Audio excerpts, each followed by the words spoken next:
round two of the podcast.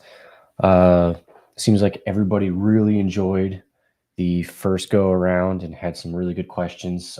Still working on the uh, technical stuff, but we're working through it, kind of doing some different angles and whatnot. So appreciate the feedback and everybody, and I'm ready for round two. So on this one, I'll get to everybody's questions later on, but if you want to start filing in and putting those there, I'll get to those at the very end. But my topic today is more, had some good conversations with some realtors this week, and one of them was a realtor that I've worked with before, and super sweet, one of the nicest realtors I've ever talked to. Known her for many years. Love her to death. She's a good soul. Anyways, she's very early on in her investing career. I think she had some properties passed down to her uh, from her father, and she's been kind of running with it. And I guess she was putting some money into some properties and kind of wanted my take on it because she knew I had a few myself and picked up a few over the last few years. And so this 2 minute conversation of her showing my property turned into half hour of just blessed conversation about real estate and investing. And so, um, she was wondering how much she should be putting into this property because it was turning over, and she was looking for, I think the numbers were like $1,200 rent. And if she put some money into it, maybe she'd get $1,400 or $1,600 a month.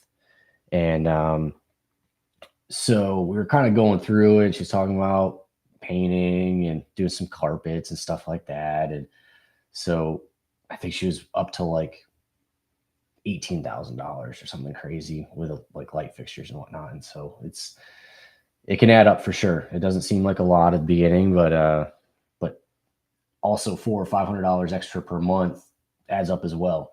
So we were talking. She was like, I don't know if this is always worth it because the cash flow is not as worth it, but if you got a good tenant in there making good money for months and months, uh, turns into years, and you make them happy and they pay on time, like you can make up that 18 grand really quick. But also for people that are maybe not into real estate right now or investing, it's with interest rates being as high as they are, they can be really hard to make anything cash flow. And that's what a lot of people look at is like, oh, it's all about cash flow, cash flow, cash flow. But really, I think there's a bigger picture to it. And one of them is obviously it could be taxes. Taxes are a big thing. Cash flow is another. But also another thing to look at that I don't think a lot of people look at is uh, the ability of people paying down your mortgage. And let's just say your rent is $1,500, and they're like, okay, well, let's just say it's even. Your expenses are $1,500, your rent is $1,500, you're just breaking even every month. Okay, that doesn't sound like a very good property to be investing in. Well, I'd probably beg to differ because out of that $1,500 that they are uh, paying you per month, that's going towards principal. It might be $700-800 depending on where you are in the loan. Probably at the very beginning, it's probably about half. So at the very least, whenever you sell that property, you're going to get 500, 600, $700. And then obviously once you get towards the end of the loan, it's almost 100%. So I don't think even breaking even is that bad, even in this market, because when you go forward, it's not going to be even. Hopefully you refinance and your interest rate goes down. Now you're cash flowing maybe a couple $100, but then let's say another couple years goes by and the market says rent's another $200 more. Well, guess what? Now your cash flow is $400. Break it even is not so bad anymore, don't you think?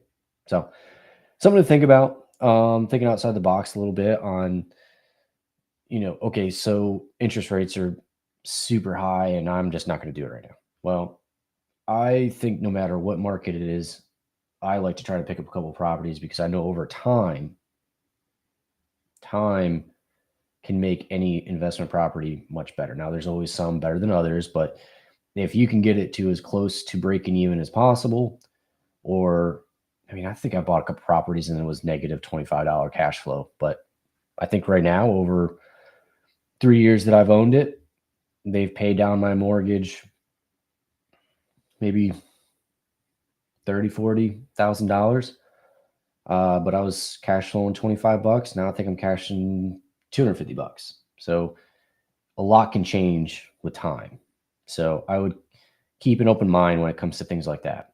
So um, that's kind of the topic that I wanted to talk to you today, because it just kind of realized like some things that I think about that maybe not other people think about, even when they are investors themselves. So we can always get better by talking to different people and getting different um, ideas and things. And so that can keep them positive on like, okay, yes, this is worth it, because I know it is. I know it is. Like I can't wait to see where I am 10 years from now, 20 years from now, 30 years from now.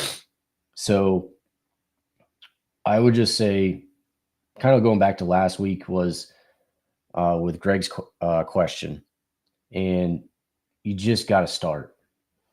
Find something that's in a good market that almost cash flows, even if it's not. I mean, if you can get something that cash flows, then obviously it's a really good deal and you should probably jump all over it.